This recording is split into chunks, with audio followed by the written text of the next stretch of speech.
用微光照亮夜晚，用温暖温润心灵。亲爱的朋友们，欢迎来到微光夜读。我第一胎是女儿，第二胎是女儿，第三胎生产时大出血。大夫问家属：保大保小？我婆婆拉住大夫：都到这时候了，你给我个准话吧，到底是男孩还是女孩？是女孩就保大，是男孩就保小。本频道将为您讲述各种各样的人生故事，也许有些故事会让您热泪盈眶，有些则会让您感叹人生百态。记得点击订阅并开启小铃铛。我的闺蜜李静是我的接生大夫，她回到产房，一字不差地把婆婆的话告诉我。我脸色惨白，浑身都在发抖，是虚弱难忍，也是气愤难当。这一胎从最开始我就不想要，有2个女儿我已经很满足，不打算再生了。可婆婆找了大师算命，说我在今年正月怀孕，一定就是儿子。她太想要抱孙子了。从大年30开始，婆婆就整天给我和丈夫洗脑，说什么都让我们再要一个孩子。丈夫这2年事业小有所成，心里也希望有个儿子继承家业，就和婆婆一起做我的工作。我大女儿10岁，小女儿5岁，都是我自己带大的。婆婆嫌她们是女孩，不愿意帮我带孩子。丈夫白天上班，晚上应酬，更指望不上他。有时候他喝醉了，还要我侍候他。我都不知道那10年，我是怎么咬牙熬过了那些个身心力竭的日子。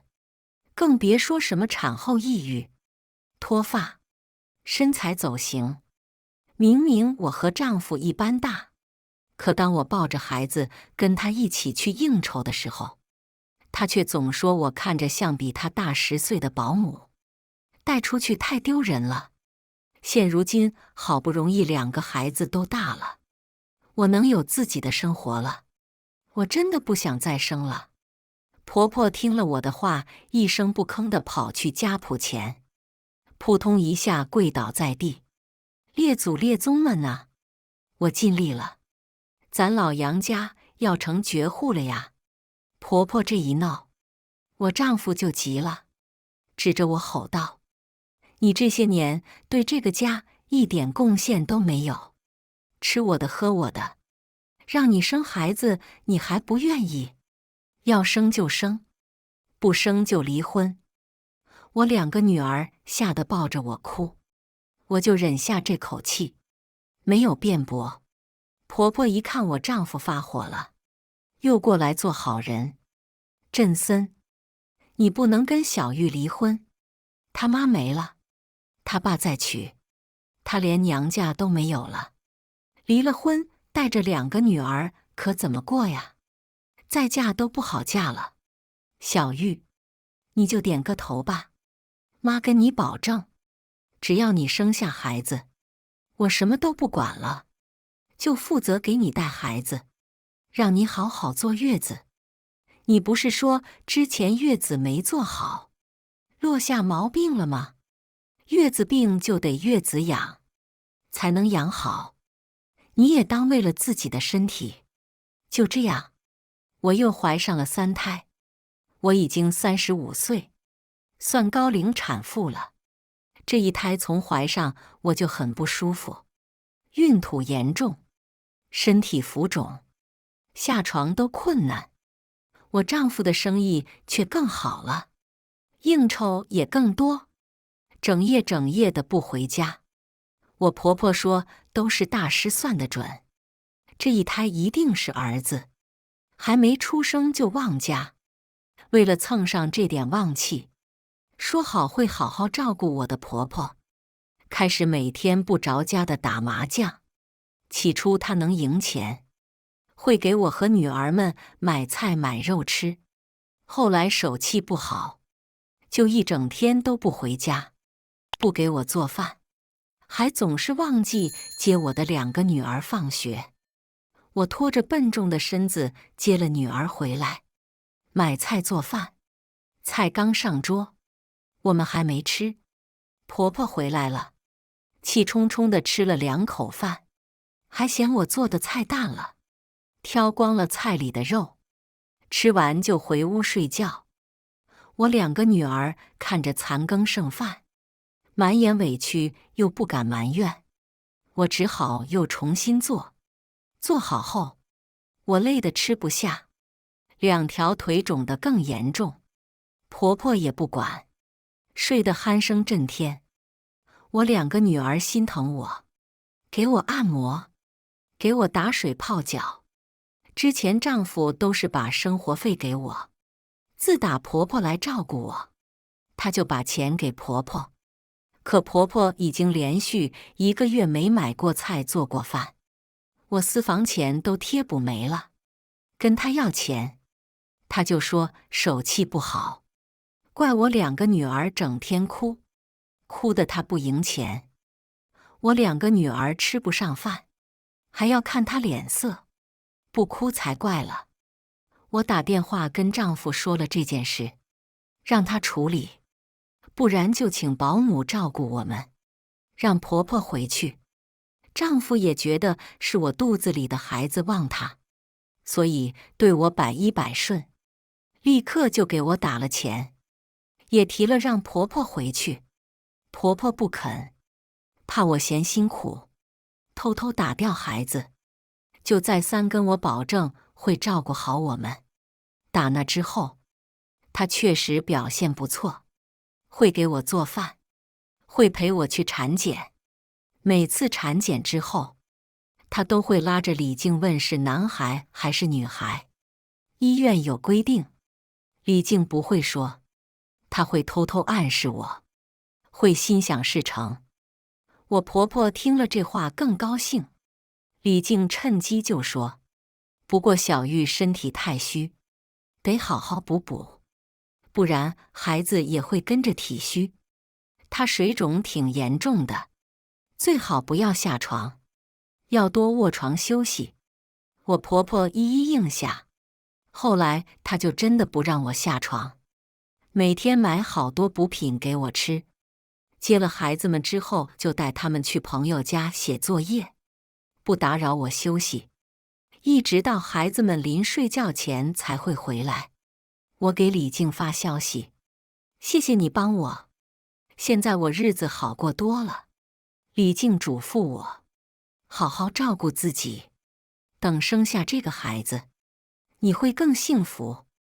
2个月后，临近预产期，我因为一直卧床，整个人又胖又肿，跟怀孕前判若两人。最后一次产检时，李静担忧地说，孩子偏大，可能不好顺产，你们要不要考虑剖腹产？我婆婆赶紧摆手，不行，剖腹产的孩子不如顺产的孩子健康，我们就顺产。看我脸色不好，她又转过身来劝我，小玉，哪个女人生孩没有风险啊？你都3胎了，肯定好生。为了孩子健康，你就努力，拼一把。现在振森的买卖也好了，等你生了儿子，我让他给你买房子，买车，好不好？我看着李静，李静摇头，示意我别听他的。我执意剖腹产，我婆婆就不高兴了，回去一路上都不理我，下台阶也不扶着我点，还是路人看我肚子这么大，怕我摔了，把我扶下去的。晚上我丈夫回来，我婆婆就和他告状，我说不顾孩子身体，就只管自己享福。丈夫哪懂这些，听婆婆一说，就找我理论，你都第3胎了，还怕生孩子啊？妈劳心劳苦照顾你这么久，你听她的话不行吗？我嗤笑：“你是站着说话不腰疼？照你这个理论，我多打断你腿几次，你就不怕疼了？人家医生都说了，孩子大，容易难产。你们是只在乎孩子，不在乎我的死活吗？”婆婆，医生就会吓唬人，跟谁他都这么说，他就是想多挣钱。你看村头王二家，双胞胎人家都顺产，也没事，怎么就你矫情？人跟人能一样吗？你怎么不说村东头老张家，家里就一个孙女，人家也不逼着媳妇再生，一家子把媳妇孩子宠上天。婆婆倒抽一口气，我一个孤寡老太太，要孙子有什么用？还不是为了你们以后有人养老送终吗？到你嘴里，我就成了那种重男轻女，逼着你要孩子的恶婆婆了。哎呦，我不活了！丈夫最看不得婆婆哭，可我带着肚子，肚子里是他的宝贝儿子，他也拿我没办法。僵持中，我想起了2个女儿都放学了，还没人接，就打电话给老师，请他帮忙照看一会儿。老师却说，2个孩子已经被孩子奶奶接走了呀。怎么这事你不知道吗？我怔住，脑子到全身都忍不住发麻。我一把抓住婆婆的衣袖：“你有没有找人去接芊芊和曼曼？”婆婆看了一眼时间，慌了一下：“接了，接了，我朋友接的。”我看婆婆的神情不对：“你带我去找他们。”婆婆不愿意：“我去接他们就行。你都快生了，赶紧回去躺着吧，可别让我孙子有个什么闪失。”我红着眼睛：“你要让我女儿有什么闪失，我就让你永远也看不见你孙子。”婆婆和丈夫都拿我没办法，只好开车带我去接孩子。在婆婆的指引下，丈夫把车开到一个偏僻的老社区，东拐西拐的到了一家麻将馆门前。我的2个女儿就在这深秋天，穿着单薄的校服，蹲在门口一个凳子旁，借着路灯的光写作业，冷得鼻涕直流。难怪这2个月，孩子的感冒一直不好。婆婆还怕他们传染我，说给他们买药吃了，不让我接近他们，这样药能好才怪了。我心疼得无法言喻，推开车门冲出去。麻将馆老板还以为我婆婆来了，出来招呼：“哎呦，你怎么才来呀？说好了帮你接孩子，你早点过来打牌的，3缺1。”还没说完，她看到我和丈夫也来了，扭头躲回屋里。我费力地蹲下身，抱着2个女儿：“你们这2个月都在这？”小女儿点点头，大女儿捂住小女儿的嘴，解释道：“没有妈妈，我们就今天过来了。奶奶说要带你去产检，可能没时间接我们，让这个奶奶帮忙接我们放学。”婆婆一听，也跟着说：“是啊，只是今天，你别想多了。”我不信，瞪了一眼大女儿：“你说的是实话吗？”大女儿点点头。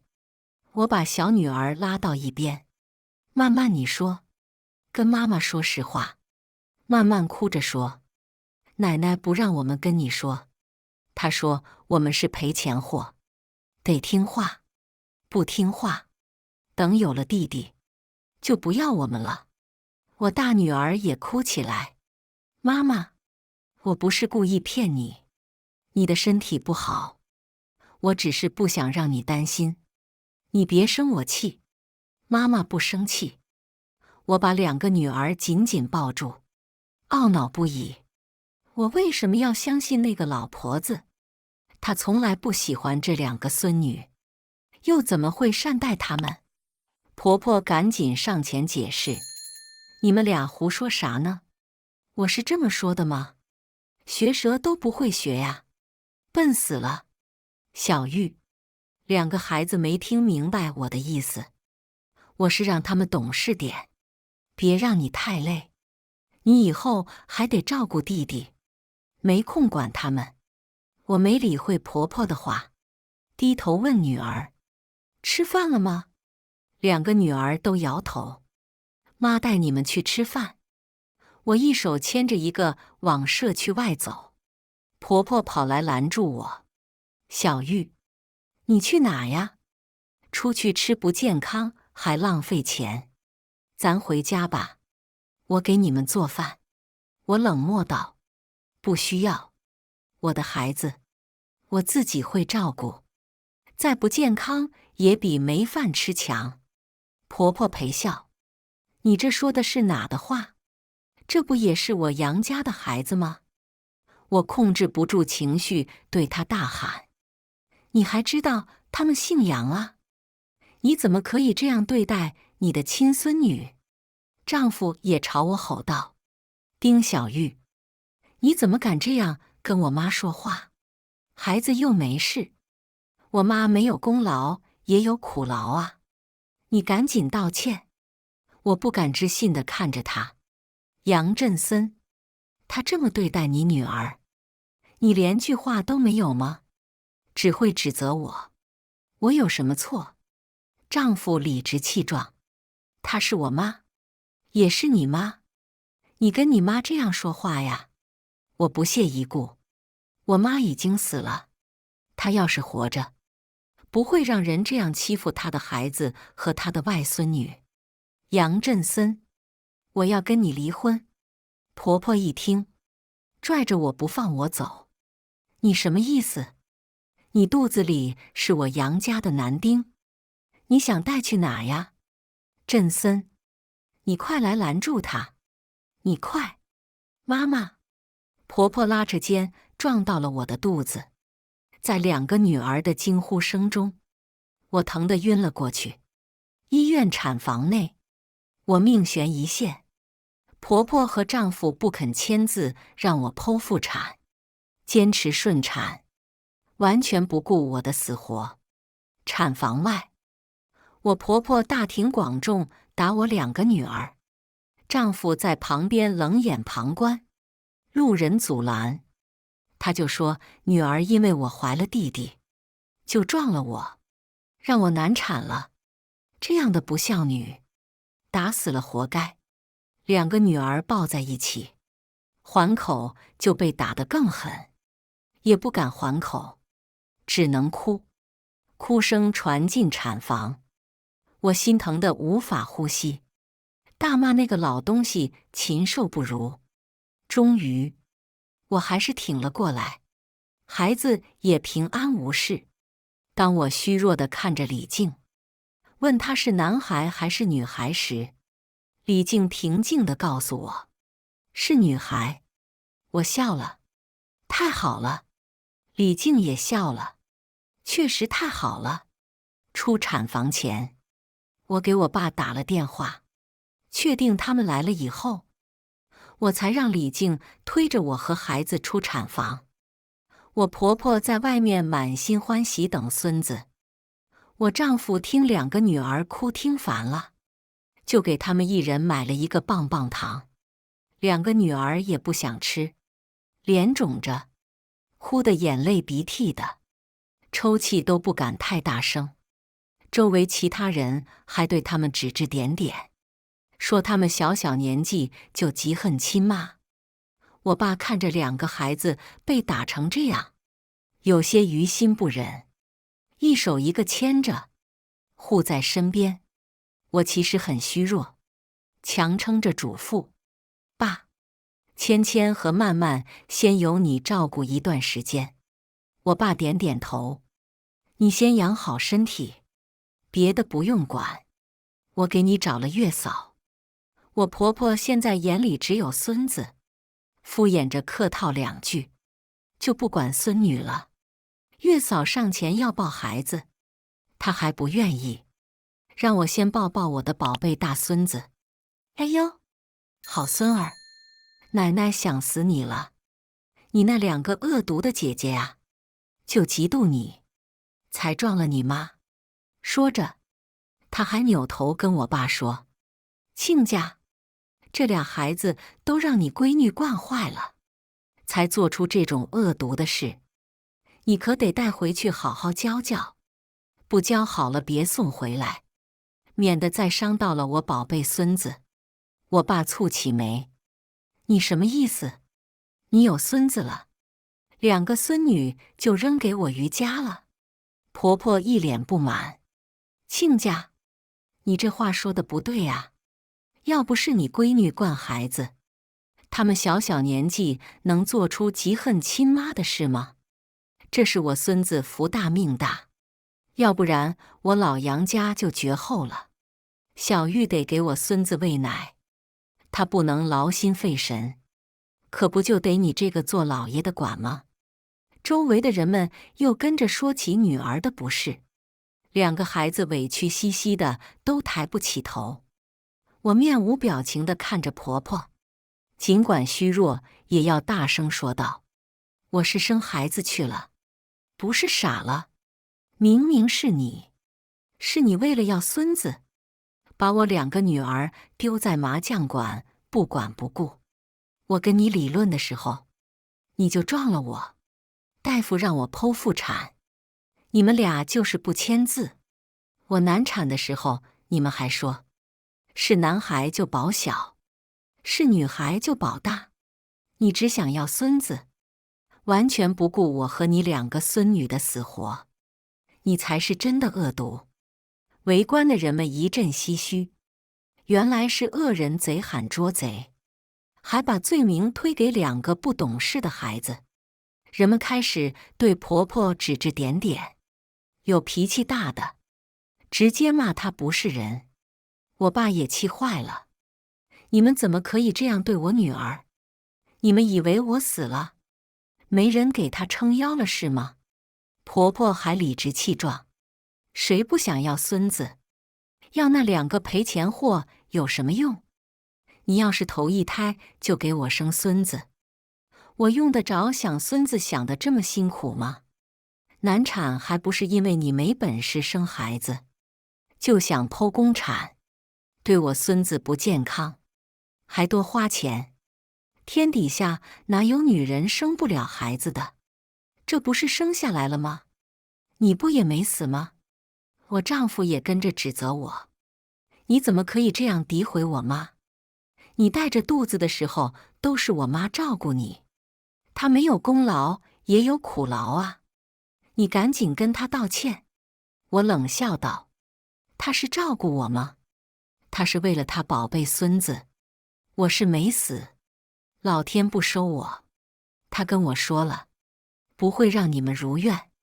这孩子还是个女儿。”我婆婆一听，不敢置信地把孩子放到地上，扯开包被，婴儿吓得一缩身子，哇的一声哭出来。我婆婆看真是个女孩，气得也不管了，就这么扔在地上。月嫂赶紧先把孩子裹好了抱起来：“你怎么当奶奶的？都什么年代了，还重男轻女？你不是女人啊？你怎么不嫌弃你自己呢？”我婆婆心灰意冷：“还要挨众人骂？”瞪了我一眼，低头走了。我丈夫追着婆婆也走了。我没有失望，反而觉得耳根清净了，眼睛一闭，晕了过去。在医院休养了10几天，我的身体才算好转过来。这些日子里，婆婆没有来过医院一趟，我丈夫来过2次，都是我叫过来续费的。他也没看孩子一眼，看了我2眼，眼中尽是嫌弃：“你什么时候能恢复？以前就是老点，胖点，现在你都没法看了，胖得像头母猪一样。”月嫂听不下去：“你怎么能这么嫌弃你老婆？她不是为了给你生孩子才变成这样吗？我丈夫不以为然。谁说女人生孩子都得变成老母猪啊？那些女明星生了孩子照样风华绝代，身材都不走样。她就是懒，不自律。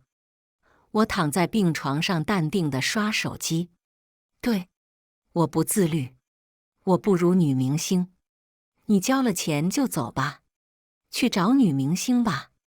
丈夫嘲笑我，你都这样了，还不知道温柔一点，真把我气得跟你离婚。你以为你还有人要？我放下手机，转身去逗孩子，不劳你操心。丈夫气冲冲地走了。我爸知道我受委屈了，想接我回家坐月子，我没同意，只请他好好照顾我2个女儿。我则带着月嫂和小女儿回到杨家。一进门，屋里乱糟糟的，像个垃圾站。外卖盒子堆满了角落，还有不少烟头和瓜子皮。月嫂嫌弃的不行：“你婆婆不收拾屋啊？何止啊！看这样子，她是把麻将馆的人都叫来通宵了。”月嫂抱着孩子，没办法打扫，用脚踢出一条还算干净的路。这还有地方安置孩子吗？这样，你抱着孩子先在沙发上坐一会儿，我先收拾一下。不用收拾，你是我爸找来照顾我和孩子的，别的事你不用管。我径直走进主卧，里面还算干净，只是床单有些皱。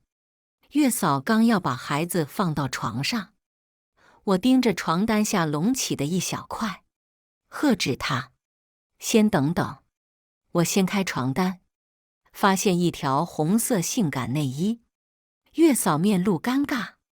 我转身接过孩子：“麻烦你把床上的东西都扔了，房间里全部消毒。”月嫂一愣，一下子就明白那内衣不是我的。小玉，你还在坐月子，想开些，就当为了你女儿。我平心静气道：“赵姐，你不用劝我，我没事。我早对丈夫死心了，他现在做什么都与我无关，但我不会轻易离婚。丈夫给过我一张副卡，作为应急用，可我一直没用过。他知道我不是花钱大手大脚的人，对我很放心。今天我第一次用这张卡，买了新床垫，买了新衣服，还有不少婴儿用品，花了6万多。送床垫的人刚走，丈夫的电话就打过来：“你干什么了？被人诈骗了6万块钱。”我摇晃着婴儿床，哄着女儿睡觉，声音很低：“没有，我只是买了些东西。”丈夫不解：“什么东西6万块？你怎么不跟我商量？”我嗤笑：“你带女人到我的房间鬼混，不也没跟我商量吗？”丈夫没想到我会这么说，支支吾吾地反驳：“你在胡说什么？敢做不敢承认呢？看来那女人就是吃准了你不敢承认，才特地留下证据给我看。”丈夫心虚地挂断电话。李静推门进来，看到房间里大变样，她也没有惊讶，而是问我：“小玉，你怎么回来坐月子了？你不是准备离婚了吗？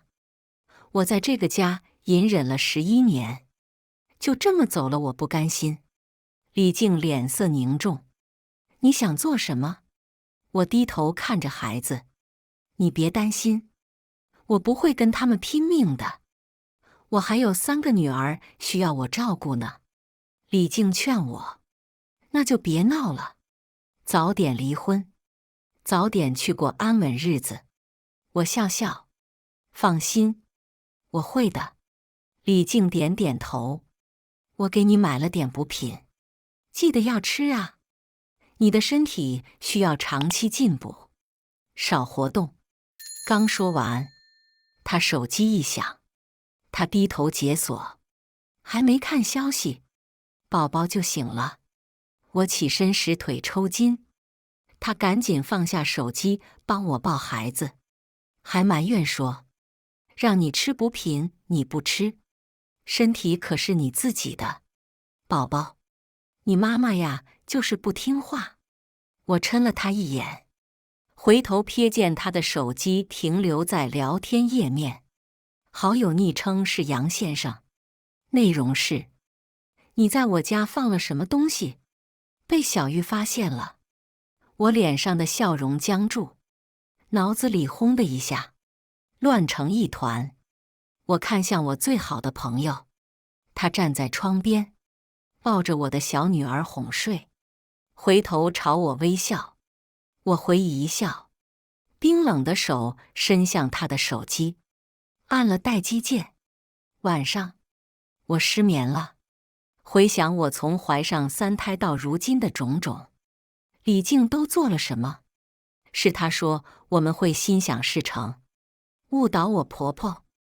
我这一胎是男孩，是她让我补身体，少活动，孩子才胎大难产。是她说让我剖宫产，不要听婆婆的，我们才因此发生争吵。后来生下女儿，她一再劝我离婚，脱离苦海。哼，我脱离苦海，方便她跳进来吗？我们从大学就形影不离，婚后也定期聚会。我一直以为我们之间的感情，比我和杨振森都要无坚不摧，原来是我天真了。第二天，我还没起床，婆婆就带着一位穿得花花绿绿的大师到家里来了。他们门都没敲，就进到我房间里，到处翻，到处看。你们干什么？我现在可不会再隐忍。婆婆嘘了声，让我别吭声。大师转了一圈，嘀咕了几声，盯上我的女儿。她是要挟，抢了你孙子的身。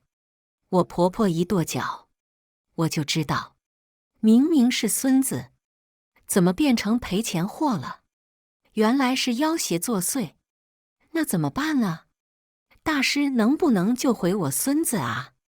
大师神神叨叨地说，只要要挟离家，让你儿媳再生一个，你孙子自然就回来了。我婆婆一听，转身就要抢我的女儿。滚开，别碰我女儿！我抱紧小女儿避开她，抬步就往外跑。大师又说，你儿媳已经被要挟迷惑，得尽快驱除要挟，不然你孙子回不来了。我婆婆从背后抓住我的头发，将我扯回来。我身体虚，对抗不了她一个庄稼人，赶紧喊月嫂。月嫂跑过来，看到这阵仗也吓着了。我把孩子递给她，反手按住婆婆，大喝道：赵姐，你快跑！赵姐抓了件外套，裹着孩子跑出门去。我婆婆用力推开我，还要去追。我一头撞在衣柜上，整个人都懵了。大师不慌不忙地招招手，别追了，要挟只要离家就没事了。现在给你儿媳喝下符水，叫你儿子回来，我帮你召回你孙子。这次的法事我要5万。婆婆点头，没问题，只要我孙子能回来，多少钱都可以。我迷迷糊糊听到他们说的话，猜到他们要做什么。趁他们去弄符水的功夫，我打电话报了警。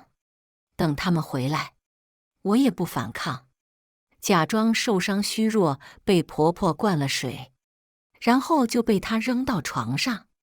没一会儿我就浑身不适，燥热难耐，丈夫回来，婆婆跟她说明情况，她还不愿意，嫌我这一身肥肉难看。大师和婆婆好言相劝，她才勉为其难地同意了。我虽然不是，但还没有到丧失理智的地步。我一边拖延时间，一边用生平所学最恶毒的话咒骂她。她本就不想碰我，被我骂急了，抄起皮带就打我。你他妈以为我愿意碰你呀？要不是为了我妈，我都不想进这间屋。我看见你就恶心。我听到外面破门的声音，冷眼看着他。那你和李静在这里鬼混的时候，就不觉得自己恶心了？丈夫一愣，外面传来婆婆的尖叫声，紧接着警方破门而入，将衣衫不整的杨振森逮捕。那位大师和婆婆自然也难逃法网。我小女儿100岁9的时候，杨振森他们的一审判决下来了，强奸未遂加上家暴，他被判了3年有期徒刑。那位大师判了1年，婆婆算协助作案，只判了4个月。杨振森不服，重新上诉，又折腾了半年，维持原判。后来李静和婆婆找到我，李静脸色憔悴，带着肚子，步履蹒跚，看着像老了10几岁的样子。而我光明正大花着杨振森的钱，请保姆照顾孩子，自己保养得当，身材也恢复得很好，主要日子过得舒心，人也好像年轻了10几岁。李静打量着我，眼神从震惊到妒忌，再到怨恨，最后在婆婆的催促下，她不得已装可怜，挤出2滴眼泪。小玉，我知道我做错了，我不求你原谅我，但你能不能看在孩子的份上，给我一条活路？我冷漠道：你的孩子跟我有什么关系？婆婆解释，这是杨家的孩子，你和振森又没离婚，怎么没关系？你是他们大妈。我往后一靠，哦，还是双胞胎呀。婆婆得意一笑，是呢，双胞胎孙子。我当初看到他就知道，他是个好生养的，比你。婆婆没敢说下去。我作为杨振森的配偶，在他入狱后，可以随意支配他的家产，所以婆婆和李静现在都不敢惹我，怕我把杨振森的家产都败光。婆婆又说：小玉，我们认错，你把这原谅书签了，让振森出来吧，孩子不能没有父亲啊。我淡定喝茶，我的孩子可以没有父亲。婆婆指着李静的肚子，那他们呢？他们可是我宝贝孙子，生下来我养，反正都是花杨振森的钱。李静恨得牙痒痒，你怎么这么恶毒？你把他害得坐牢，让我的孩子没有父亲，一辈子名不正言不顺。我也抬高音量，他们名不正言不顺是你造成的，不是我。你愿意当第三者，就应该想得到这个下场。反正我不离婚，你想名正言顺，不可能。我起身要走，婆婆也急了，你也是当妈的，怎么就这么狠心啊？你不怕报应在你孩子身上吗？我停住脚步，对哦，你这么说倒真提醒我了，他们有这样的父亲，确实得多积德行善。那我就把杨振森一半的家产捐出去做慈善，剩下一半做我女儿的教育金。婆婆瞪大眼睛，心疼钱心疼得掉眼泪。你不可以捐呐，那是我老杨家的钱。放心，你的养老金我会给你留出来的，至于其他上不了台面的东西，我就不负责了。我扫了眼脸色铁青的李静，转身离开。3年后，杨振森出狱，我和他办了离婚手续。杨振森和婆婆恨不得马上跟我划清界限，给他们宝贝孙子上户口，所以直接给了我200万，一次性交付清抚养费。婆婆还写了断绝书，生怕我以后再利用这3个孩子要挟他们要钱。这也正合我意。这3年间，我在我爸的公司做销售，业绩很好，不少大公司都抛出橄榄枝，斩断了和杨振森的关系。我带着3个女儿前往1线城市生活，给他们更好的教育，我也获得更好的工作机会。眨眼间又过了5年，我成为了世界100强公司的高管，大女儿考上重点大学。我带着3个女儿回老家跟姥爷庆祝。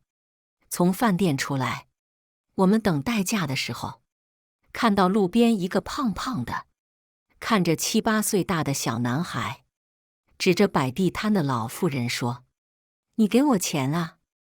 摆了这么久的摊，怎么还没挣到钱？我要去买烧烤，买烧鸡，饿死我了。”老妇人不但不生气，还耐心地哄着：“宝贝孙子，你别着急，一会儿奶奶就挣到钱了，就带你买好吃的。”不行，我等不及了，我要吃，我就要吃。小胖子脾气暴躁，挥着拳头就打老妇人。老妇人年纪大了，挨了2下站都站不起来。我8岁的小女儿望着我：“妈妈，那老奶奶好可怜。”我已经认出了那老妇人是谁，淡笑道：“可怜之人必有可恨之处，这是她应得的下场。”老妇人突然看着我，忽地睁大眼睛：“小玉，小玉是你吗？代驾到了。”我没理她，把保时捷的车钥匙给代驾，带着女儿们上车。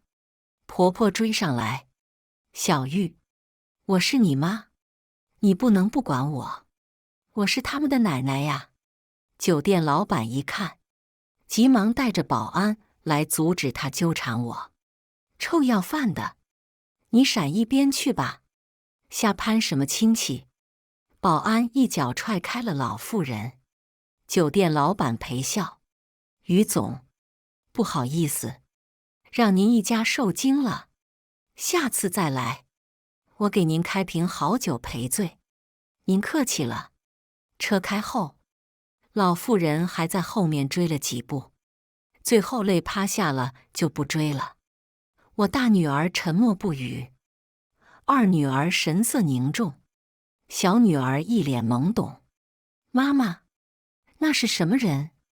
我大女儿回答：“不认识，她认错人了。”这些年我也没关注过杨家人的生活，回家之后才从我爸那知道了一些他们的事。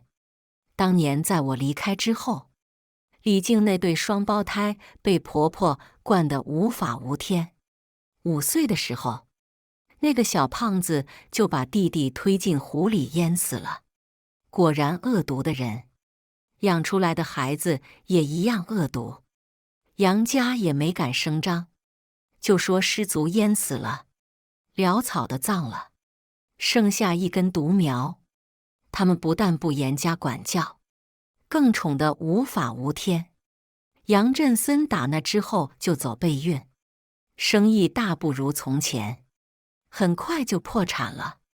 李静没钱花，就动了收贿赂告知胎儿性别的心思，结果人家好好的儿子被他说成是女儿，打掉以后，那家人就把他告了，被医院开除不说，还得赔钱。婆婆不想帮李静赔钱，就逼着他和杨振森签字离婚了。后来李静跟了个60多岁的有钱老头子，倒也继续过着不愁吃不愁花的日子。杨振森就惨了，干什么都不行，整个人都颓了，还死要面子，不愿意出来打工，出门就嫌丢人，每日躲在家里喝酒。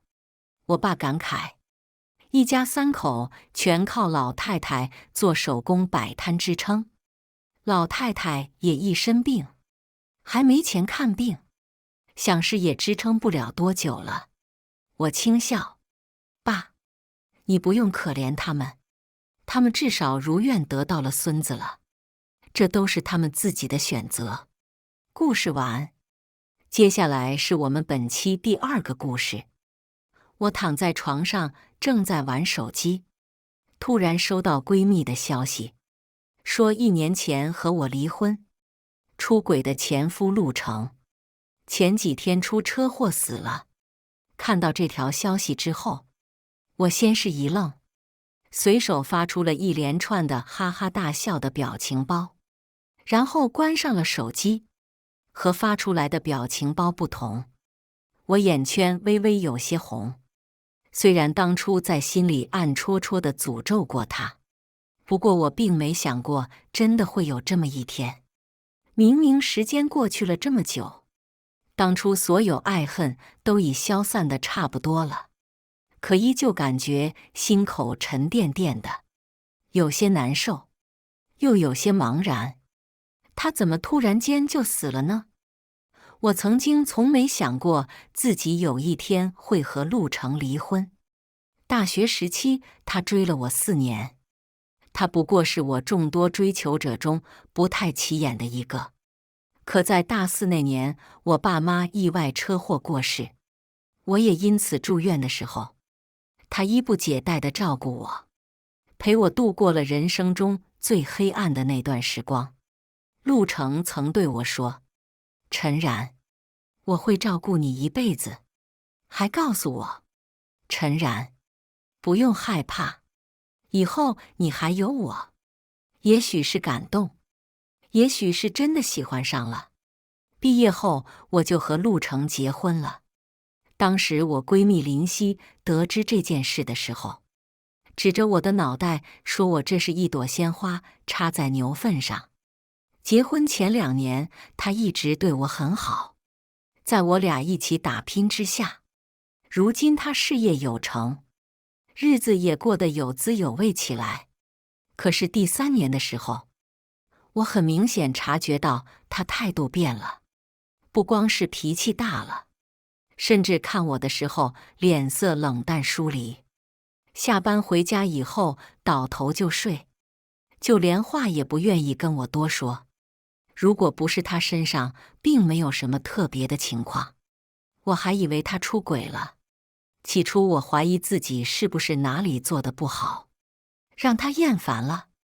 毕竟我以前是家里的独生女，被父母宠得有些任性，不管是恋爱还是结婚的时候，都是他迁就我居多。后来已经发展起来了，我因为经常生病，身体不好，就留在家里当起了家庭主妇。那时候的陆成满脸心疼地看着我，抓紧我的手：“小然，以后我来养你。”当时我觉得自己一定是幸福的，虽然命运夺走了我的父母，却给了一个深爱我的老公。因此，我决定不论如何，都要尝试挽回一下我们之间的感情。还记得那天是他生日，我守着时间提前准备了一大桌子的饭菜，这些都是我亲手做的。那在家休息的1年，我除了在家画一些设计稿之外，其余时间都被我拿来学厨艺了。我想对陆成更好一点。那天我还将特意买好的大红色真丝吊带睡衣拿出来，对着房间之中的镜子羞涩地照了又照。我看着镜子里依旧纤细的身影，满意地笑了笑。因为遗传了母亲的柔美清纯。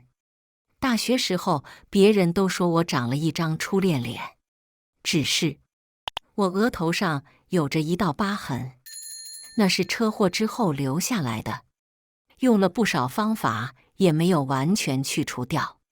摸了摸额头上的伤痕，我将头发放下来一些，遮挡得严严实实，确定看不到一丝一毫，才放下手。大门那里传来钥匙开锁的声音，我心情雀跃起来，光着脚就冲了出去，决定给他一个大惊喜，顺便将自己当作礼物送给他。毕竟结婚这么久，我性子一向含蓄保守，我怕他嫌弃我太没情趣。我正开心地想喊老公生日快乐，可开门的一瞬间却愣住了，因为不是陆程一个人回来的，他身边站着一个上了年纪，穿着打扮却相当富态的中年女人。中年女人身边还牵着一个打扮漂亮、穿着红裙子的年轻女人。这两个人我都认识。中年女人叫李文花，是我婆婆；年轻女人叫陆柔，是我老公陆程的妹妹。陆程出身农村，家境不好，婆婆一人拉扯他们兄妹两个人长大不容易，所以结婚以后，我对婆婆十分敬重。不但和陆程商量了，在市里给她和妹妹单独买了一套2居室的房子，每个月还最少给她拿2万块的零花钱。婆婆看到我之后，眉头一下子皱了起来，一开口就训斥我：“你看看你穿的什么样？”我感觉耳朵滚烫，一脸尴尬，站在门口一时间不知所措。听到婆婆的声音才反应过来，打了个寒战，连忙往回跑。我换好衣服出来，就看到外面3人已经坐下了。陆程拧着眉头看了我一眼，那眼神之内明显的不悦，让我像是被泼了一盆冷水。我问他：“妈来了，你怎么没提前告诉我？”他漫不经心地回答我说：“不是说了不用准备，柔柔好不容易放个假，我一会儿带她和妈出去吃。”我柔声跟他说：“老公，你看饭菜都做好了，在家吃也挺好的。”长桌上摆着的都是陆程最喜欢的菜，红烧排骨、油焖大虾，还有桌子中间我费了不少心思为他做的手工蛋糕。奶油上面是一男一女2个巧克力小人拉着手，一颗大大的爱心在头顶，像是会闪闪发光。一旁有名字，写着陈然和陆程，那是我和他。我想过要和他过一辈子的。陆程瞥了我一眼：“不行，你做的菜柔柔吃不惯。”当时我听完，只觉得心里酸酸的，又想着陆柔毕竟是她妹妹，强忍着那种感觉没说什么。等陆柔放完行李，3人再次离开家，房门被砰的一声关上，将我隔绝在外。没人叫我，我也没那个厚脸皮跟上去。房门在我面前被紧闭，我失魂落魄地转过身，像是全身力气都被抽空了。本来就脆弱的心脏，这会儿更是好像被人狠狠搅动着，痛得我浑身大汗淋漓，勉强起身打算去找药，差点被脚底下的东西绊倒。这才发现房间里多了一个行李箱。再结合刚才陆程说的话，这应该都是陆柔的东西。他这是要住过来吗？那些饭菜我没动，吃了药以后就昏昏沉沉睡过去了。等再醒来的时候，天都黑了。结果陆程他们还没回来，这一走就是1天1夜。直到第二天快晚上10点的时候，才再次听到开门声。我从自己钻出来，慌乱地穿上拖鞋，推开卧室大门，就看到陆程手上拎着一堆袋子，正在弯腰换鞋。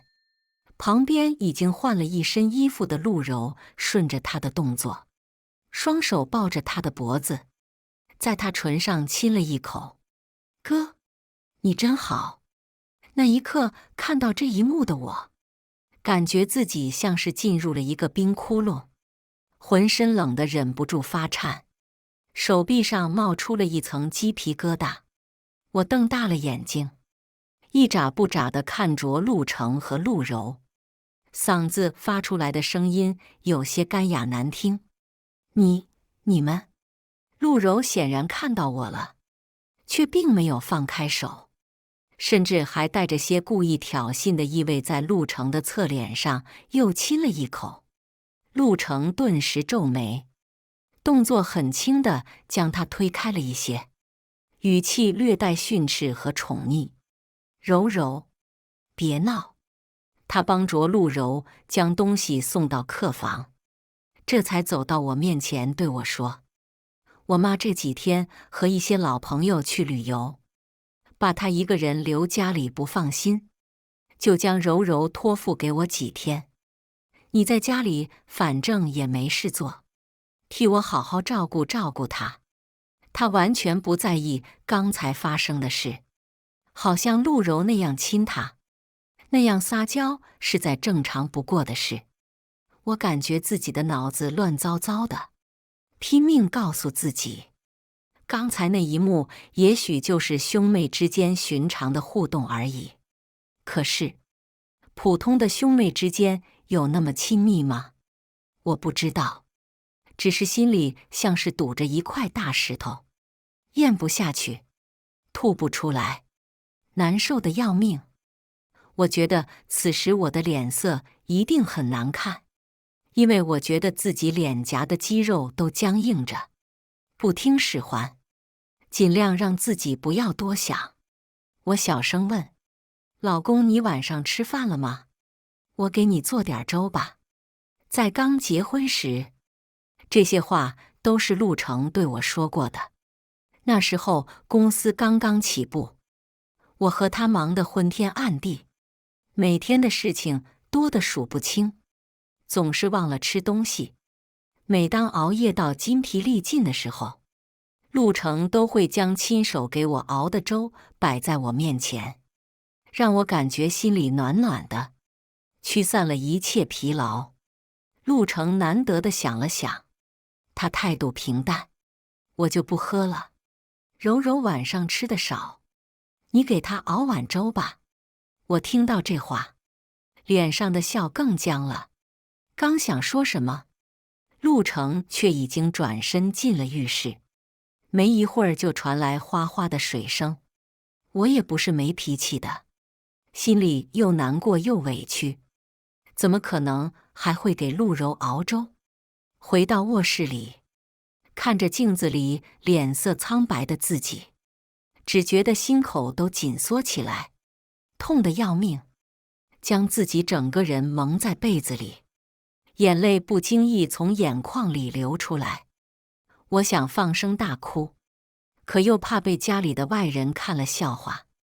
爸妈葬礼上，我曾哭得肝肠寸断，陆程曾紧紧搂着我说以后再也不让我掉眼泪。可是如今让我难过，让我伤心的却是他。我已经尽可能让自己变好了，这1年来，我为他洗衣做饭，照顾他饮食起居，每天都会想方设法让他开心。能做的我都做了，做不到的，我也尝试去做了。可是陆程却依旧对我不咸不淡，好像将我当成了挥之即来、挥之即去的仆人似的。不知道什么时候睡着的，醒来的时候也没人叫我，房间里空荡荡的。陆柔和陆程居然一大早就又出去了，房间里没有陆程回来睡过的痕迹。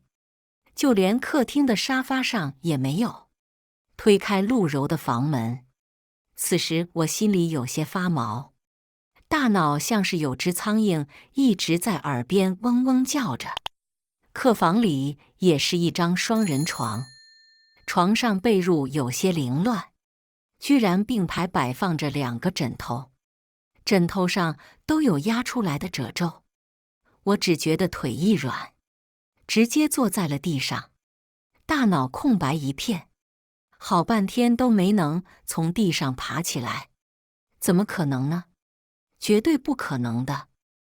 我这般安抚着自己已经跳动的不正常的心率，抖着手将手机从衣兜里拿出来，却因为手颤抖得太厉害，将手机摔在地上，差点将屏幕摔碎。通讯录里面只有寥寥几人，最上面置顶的就是老公2个大字。我面无表情，可是感觉不断有水珠坠落在屏幕上，原本晶亮的手机屏幕没一会儿就模糊一片。也许是我的眼睛被泪水糊住了。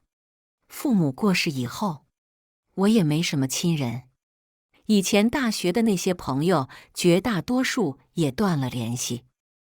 我不知道这种事情该问谁，该求助谁，只能试探性地按了下面一个名字。没嘟嘟几声，对面接通了，通话里传来林夕欢快的声音：“冉冉，你给我打电话是不是想我了？”我张了张嘴，喉咙好像被人掐住了，半天没能出声。对面林夕明显察觉到了我的不对，声音一下子紧张起来：“冉冉，你怎么不说话？是不是谁欺负你了？”我心一疼，泪水好像决堤了一样，一开口，语气哽咽：“林夕，陆程他好像不爱我了。”从爸妈离开的阴影中走出来以后，我的世界就只剩下陆程了。我将自己的一切都给了他，知道他没钱创业，我拿出了自己所有积蓄，包括父母留给我的所有遗产。别人说我傻，可我却没那么觉得。只要能看到陆程开心，我就心满意足。那时候他对我也是真的好，我觉得这辈子都不会有人对我那样好了。可我始终都没想到，才短短3年时间，这份感情就变了质。我将最近1年发生的事和林夕说了一遍。林夕在电话里将陆程骂得狗血淋头：“冉冉，陆程和那个陆柔之间肯定有猫腻，你先别哭，等我回来帮你撑腰。”挂了电话，我感觉心情好多了。哪怕林夕帮不上我什么忙，可这种时候，有个人能够倾诉也是好的。冷静下来，我看到了摆在门口的一堆袋子，那是昨晚陆程拎回来的。我将袋子打开，里面全部都是昂贵的化妆品和女士衣服，因为是新的，标签还没拆。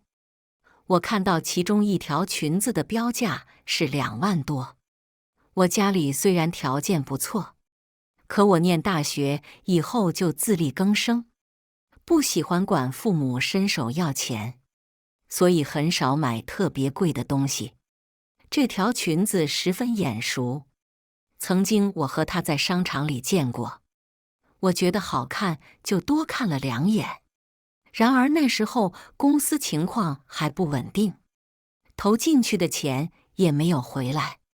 陆程跟我说等手里宽裕了，就买一条给我做今年的生日礼物。然而我的生日早就过去了，那天我等到他半夜，可是他在外面应酬，没回来。如今我心心念念的生日礼物，就好好的躺在了别的女人的包里。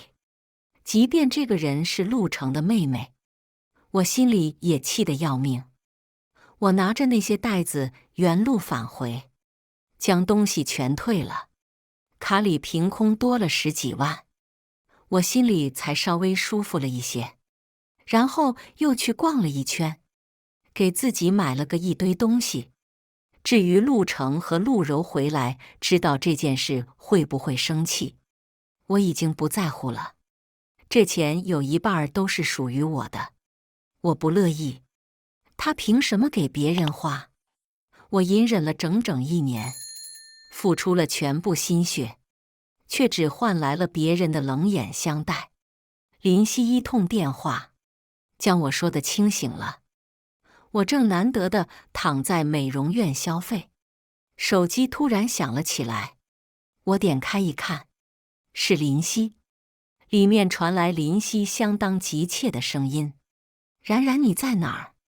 我有很重要的事跟你说。”我当时吓得一下子坐起来，立刻约好了见面地点。刚到地方，他就表情凝重地将一个档案袋递给我。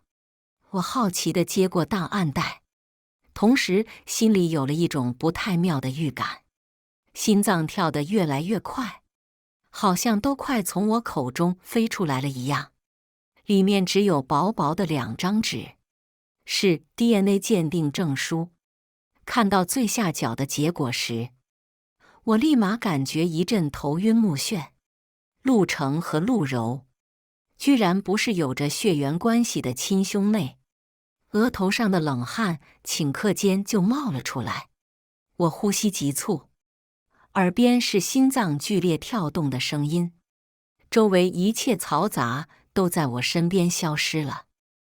我好像独立于这个世界之中，在这里，只有我自己一个人，和面前这2张鉴定证书。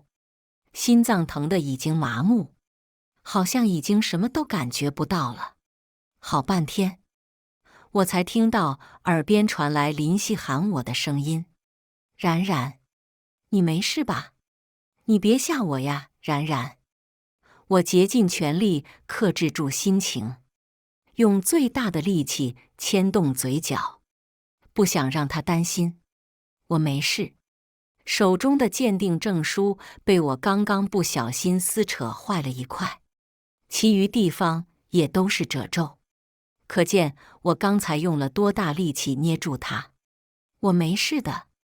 这话也许是给林夕说的，也许是说给自己听的，反正我已经分不清了。如果不是脑子乱糟糟的无法思考，我恐怕现在已经落荒而逃。林夕一脸心疼地看着我，我知道你难过，可是你必须得振作起来。那2个狗男女真不是个东西。当初你对陆程那样掏心掏肺的，结果他呢？他却这么对你。我站起身，脚步有些虚浮。外面天已经黑了，我看了一眼时间，已经临近8点，我该回去了。陆程、陆柔，这样一切就解释得通了。手里依旧死死捏着那张鉴定书，我一步一步地走到楼下，坐上电梯回到家门外。我掏出钥匙，刚要开门，可手一放在门框上，门就开了。我诧异地看向客厅，就在沙发上，陆柔正衣衫不整地靠在陆程肩膀上，2人姿态亲昵极了。原本就备受打击的心，在这一刻好像被重锤狠狠砸了一下。2人听到了开门声，齐齐将目光看向了门口的我。他那张对我冷漠了许久的脸上，还残留着一抹笑容。那抹笑，好像是我上辈子才见过的。此时，我抓着门把手的手指僵住，完全不听使唤。我看着2人还依偎在一起的身影，怀疑自己如果再晚回来一点儿，他们会不会就滚在一起去了？想要立刻转身，却不知道该迈哪只脚。陆程突然开口质问我：“我给柔柔买的那些礼物哪儿去了？我听到这话，整个人都气得发抖，心口处剧烈抽痛起来。我强撑着红着眼睛怒视着对方，恨不能将手中的鉴定证书拍在对方脸上。我再也忍不住和陆程吵了起来。陆程，你凭什么拿我的钱给外人买礼物？陆程见我一副疯魔了的样子，眉头明显皱得更深了。他跟我说：“陈然，你冷静点儿，冷静，去他的冷静。”我怒气冲冲走到那两个狗男女面前，将鉴定书拍在他们面前，让我冷静。那你告诉我这是怎么回事？我死死盯着对面陆程的脸，好像要在那张熟悉的脸上盯出一个洞来。陆程扫了鉴定书一眼，显然愣了一下，不过他表情依旧平静，丝毫没有被抓包之后的慌张。他声音冷冷地问：“你调查我？”我感觉自己的手指都要僵住了。陆程，我要不调查你，我都不知道自己被骗得这么惨。我就说哪里有你们这样亲密的兄妹？你告诉我，你是不是和他有一腿？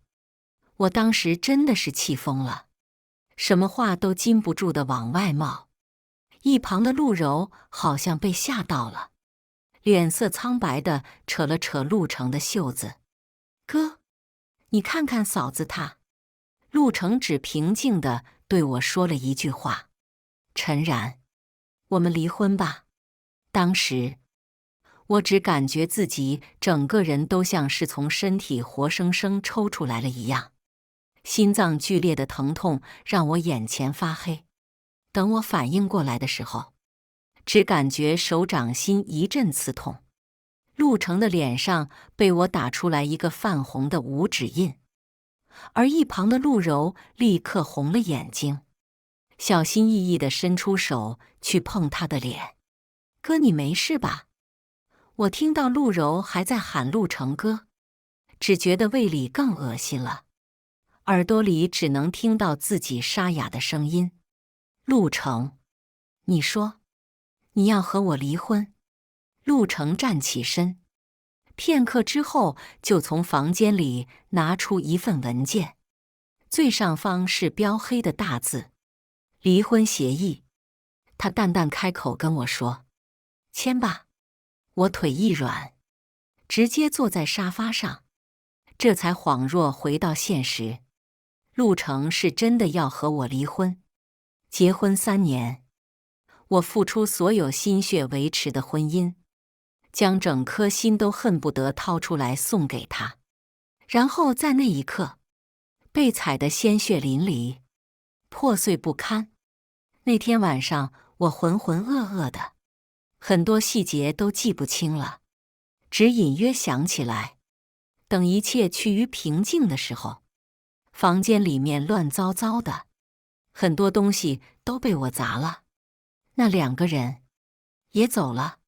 然而，陆程小心翼翼呵护着陆柔从屋子里离开的场面，我至今难忘。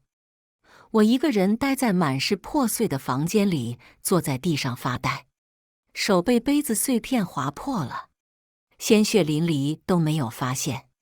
我甚至还有些庆幸，这房子是我父母留给我的，不然我就真的无家可归了。林夕打电话过来的时候已经是半夜，我下意识地接过电话，声音沙哑却很平静地告诉他：“林夕，陆程他要和我离婚，我没有家了。”电话那头什么都没说，很快就匆匆挂断了电话。凌晨2点钟，林夕出现在我家门外，我一开门，他就将我牢牢抱在怀里。那天晚上，我们一起将陆程从头到脚痛骂了一顿，骂他是白眼狼，是渣男，禽兽不如。随后我抱着他一顿痛哭。醉得头脑不清，吐得昏天暗地，导致第二天醒过来的时候一片狼藉。我甚至以为只要一直醉下去，就能够逃避现实。然而，现实永远是避不开的。我在家里浑浑噩噩了整整3天，林夕寸步不离地照顾我，怕我想不开。其实那根本不可能，当初那么难，我都挺过来了。磨难怎么能轻易把我击垮？我想和陆程谈谈，结果打他电话怎么也打不通，去公司找他，却被前台拦住，每次都扑个空。对方就像是一下子将我从生活中剥离了一样，我才终于明白，原来哪怕2个人生活在一片空间，中间的距离也能隔那么远。我不信邪，就开始天天跑到陆程公司蹲人，在公司门口蹲了整整3天，总算看到了他开车停在了公司门外。然而我刚想走过去，就看到陆程副驾驶上坐着陆柔，2个人一脸有说有笑，陆柔手里还拿着一个精致的礼物盒子。我看着迎面走来的2个人，整个身体当时都僵住了。陆柔打扮得花枝招展，身上穿着相当高端昂贵的礼服，脸上画着精致的妆容，而我头没梳脸没洗，穿着宽松的衬衫裤子，好像黄脸婆一样陷在的大街上，脸色也憔悴不堪。陆柔挽着陆程的手臂，2人好像天造地设的一对，而我成了可笑至极的笑话。2人好像也没料到我会出现在这里。陆程脚步停下，看着我的眼神很是冷漠。我张了张嘴想说什么，还没等说出口，就被打断了。他对我说：“离婚协议看完了吗？你有空的话，今天咱们就把离婚证领了。”那什么离婚协议，我根本就没看，早就被撕碎，不知道躺在哪里去了。他见我不说话，一字一句好像戳在我心脏上的刀子一样。你是不是对哪个条款不满意？那你跟我进来，你和我的律师好好谈谈，毕竟夫妻一场，我肯定不会亏待了你。我感觉自己好像变成了一尊石像，看着陆程与我擦肩而过，鼻尖还能闻到来自于陆柔身上那高贵典雅的香水味。我跟着他进了公司，一个看起来斯斯文文的男人接待了我，甚至将离婚协议上面的条条框框仔仔细细地跟我说了一遍。当年他创这家公司的时候，什么资金都没有，是我将父母所有遗留下来的资产都拿出来帮助他，甚至和他一起打拼，才达到如今这规模的。虽说不是什么大公司，却也小有所成。然而我离开公司这么久，已经对这里不太了解。1年的时间，不光是人变了，就连物也变得差不多了。协议上给了我一大笔钱，那数目如果我不大手大脚，足够我安安稳稳地过完下半生。那律师还对我说：“陈小姐，这份协议对您绝对是有益处的，毕竟您这1年都没工作，公司上下的运行都靠着老板亲力亲为。你能得到这么多钱，已经是很不错了。”我看了那律师一眼，只剩下沉默。协议都快被我撕碎了，3年婚姻付出，然后施舍给我一点钱财，就要将我给打发了，这怎么可能？当时我只觉得恨意仿佛连心脏都能将我融化了。我迈动双腿，一言不发地拿着离婚协议从那家公司走出来，回头看了一眼之后，就下定决心，一定要让陆程付出代价，要让那2个狗男女后悔莫及。我联系了林夕，让他帮我找个最好的律师，我要与陆程打离婚官司。林夕听完也气得不轻，托了自己的人脉，想方设法的给我找了一个最好的律师，说要想办法让陆程那渣男净身出户。这场官司拉扯了好几个月的时间，不过最终还是没做到让陆程净身出户。只不过林夕帮我找的律师很厉害，帮我得到了更大的权益。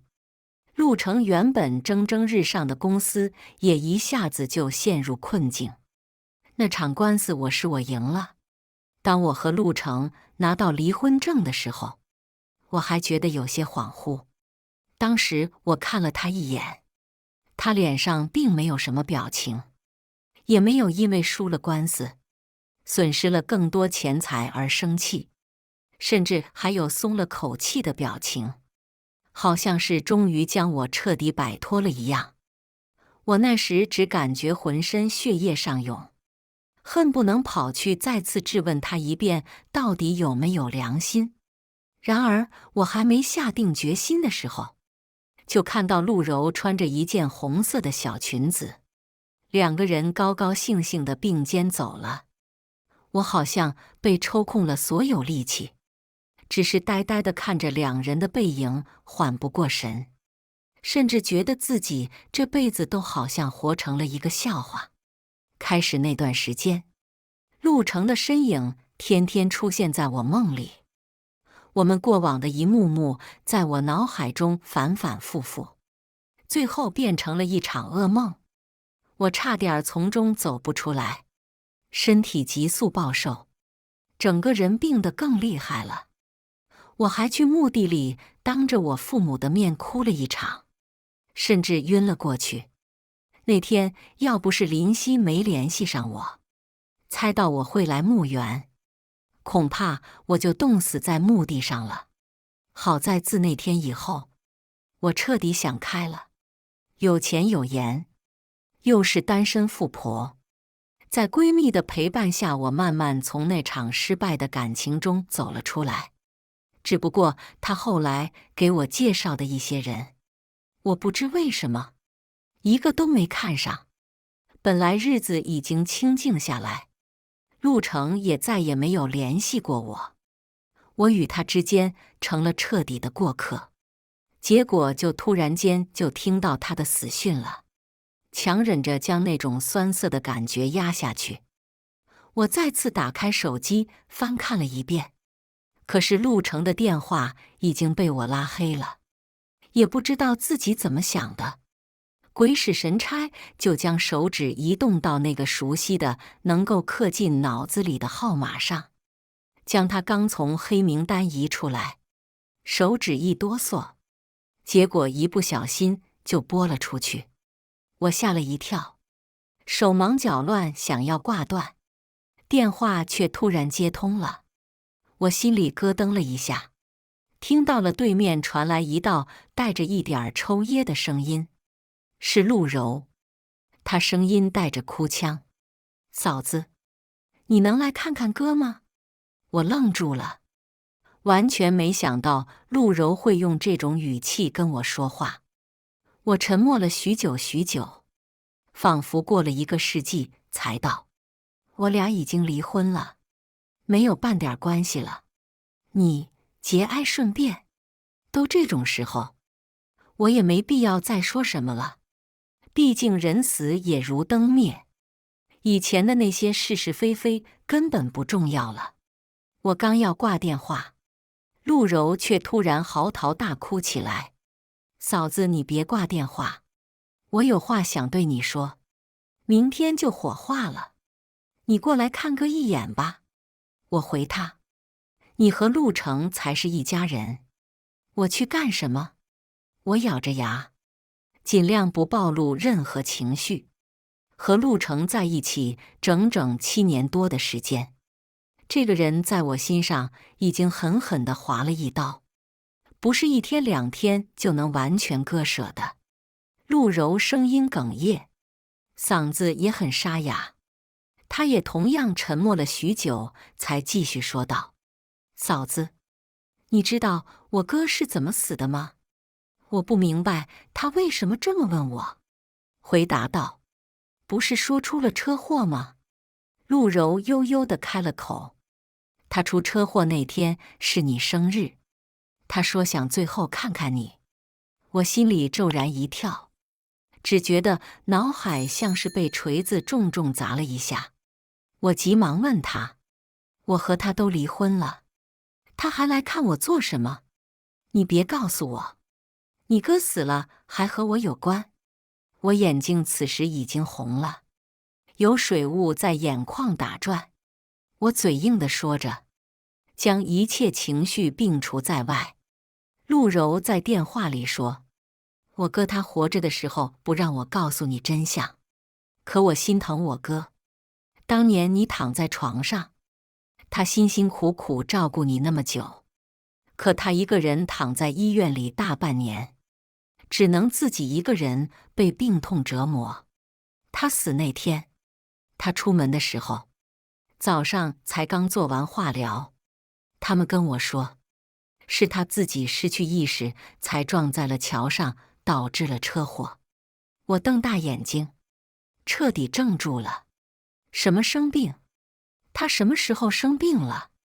我脑袋嗡嗡作响，急切地问陆柔：“他什么时候生病了？你们没在一起吗？”电话那头的陆柔道：“他骗你的，我半年前就已经和男朋友订婚了。”我整个人傻了一样，飞快从床上爬了起来。外面还一片漆黑，我双眼通红地下了楼。等坐在车上的时候，才发现自己连鞋都忘了换。可是我已经没去想那么多了，直接一脚油门开了出去。等到了陆成家的时候，已经半夜，天已经彻底黑了。陆成家里面却亮着灯，给我开门的人是陆柔，她眼睛彻底哭肿了，看到我之后，眼泪就一直往下掉。陆成在哪儿？我问他。陆柔看了我一眼，托了关系，带着我去了暂存着陆成尸体的殡葬馆。这是离婚之后，我第一次再见陆成，一时间所有情绪纷乱奔涌，但我大脑一片空白。我问陆柔：“陆成他得了什么病？”陆柔带着哭腔的声音钻了进来：“胃癌。2年前发现的时候就已经晚期了，他怕你担心，不让我和妈跟你说。”我头脑一阵恍惚，回忆铺天盖地地闯了进来。刚开始2年的时候，我和婆婆关系很好，然而第3年的时候，婆婆怎么看我都不顺眼，说话带刺，眼里都是嫌恶。陆成对我越来越冷淡，他甚至1个月有大半个月都不回来，回来也不和我住在一块。我浑身冰冷，好像被泼了一盆冷水，刹那间泪流满面。我浑身颤抖，脚步却迈不动。陆柔低声道：“对不起嫂子，我实在忍不住，不想我哥死了也要被你误会。我俩虽然不是亲生的，可他一直把我当亲妹妹，当初故意气你，也是我哥怕你知道真相，他知道你性子倔，不想耽误你一辈子。我恨不能将躺在那里的陆成摇起来。我想质问他，你为什么这么傻？”冰冷的停尸间里，我已经忘记了时间，不知道在里面待了多久。等到我支撑不住晕过去才作罢。那天晚上，我对着陆成的尸体说了很多话，我骂他傻，哭喊着让他回来，心疼的恨不得将心脏挖出来。等到醒过来的时候，已经到了第2天。我躺在陆家，屋子里空荡荡的，陆柔和婆婆已经出门了。我从陆成的房间里摸出来了一本日记，上面是熟悉的字体，记录着不少东西。我安安静静地坐在椅子上翻动着，仿佛看到了陆成坐在这里书写日记的场面。6月9日晴，今天是我和小然的结婚纪念日，他自己恐怕早就忘了。我打算给他一个惊喜。我记得，那是我和他结婚的第2年。纪念日那天晚上，他一下班带我跑到楼顶天台上，细心准备了一场烛光晚餐。然后下雨了。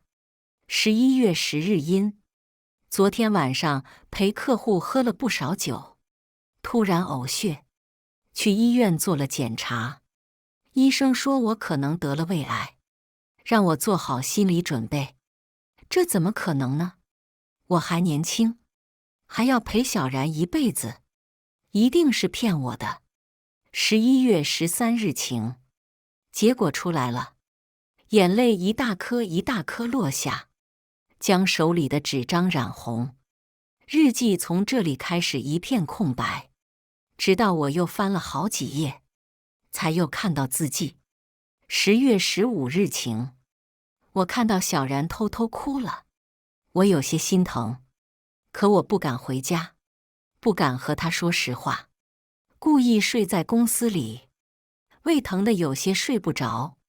医生说再拖下去就来不及了，可我怕治疗的时候头发掉光，那太丑了，不想被小然看见。11月3日晴，我把陆柔接过来了，让她陪我演出戏。我决定和小然离婚。11月4日晴，为了让那丫头帮忙，我给她买了不少好东西。